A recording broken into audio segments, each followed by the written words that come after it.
जिला मुख्यालय जांजगीर में इंदिरा फेलोशिप संस्था की मनोरमा पाटेकर ने मीडिया से विभिन्न मुद्दों पर चर्चा करते हुए कहा कि मणिपुर में महिलाओं के साथ हो रही हिंसा के आरोपियों पर सख्ती से कार्रवाई की जाए और मणिपुर में शांति व्यवस्था बहाल हो।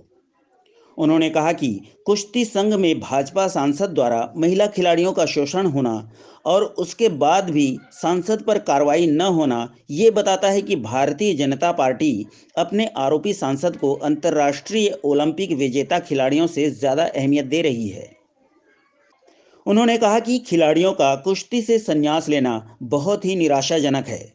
इंदिरा फेलो मनोरमा पाटेकर ने आगे कहा कि आईआईटी बीएचयू प्रकरण में भाजपा के नेताओं द्वारा आरोपियों को प्रश्रय देना और उनकी गिरफ्तारी को विलंबित करवाना एक बार फिर सत्ता का महिलाओं के प्रति रवैये को दिखलाता है।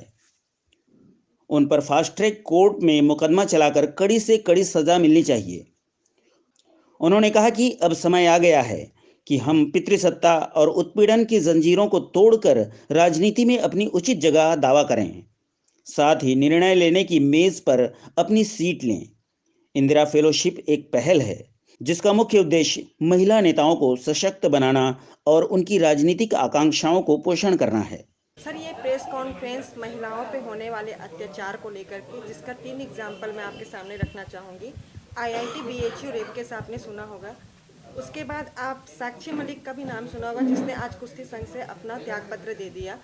उसके बाद आप बिल्किस बानो को देख सकते हैं, जिनके रेपिस्ट को बली कर दिया गया। तो इस तरह से जो रेपिस्ट को आप खुलेआम छोड़ रहे हैं, इसको लेते हुए और इस चीज़ को हम इस मुद्दा को हाईलाइट करते हुए, इसकी आवाज़ उठाते हुए आज हर क्षेत्र में इंदिरा फेलोशिप की जो महिलाएं हैं वो इस तरह के प्रेस कॉन्फ्रेंस करके अपने मुद्दाओं को सामने ला रहे हैं और इस पे महिलाओं को न्याय के लिए प्रेस कॉन्फ्रेंस रखा जा रहा है। की भी कोई बात कर रहे हैं? जी, ये जो शक्ति क्लब आप देख रहे हैं, इंदिरा फेलोशिप, जिसका हमारे प्रेस कॉन्फ्रेंस हमारे संगठन का है, ये काम ही कर रही है सर आधी आबादी पूरा हक पे। जिस तरह से हमारे देश में पुरुषों की संख्या और महिलाओं की संख्या 50-50% है, उस तरह से महिलाओं को राइट्स नहीं मिला है। 50% का राइट्स जो मिलना चाहिए उनको, वो नहीं मिला है। आप संसद में देखिए, आप उसके बाद विधानसभा में देखिए, आप देखिए महिलाओं की सीट कितनी कम है। तो ये इंदिरा फेलो और शक्ति क्लब इसी पे काम कर रही कि हमें आधी आबादी पूरा हक मिलना चाहिए।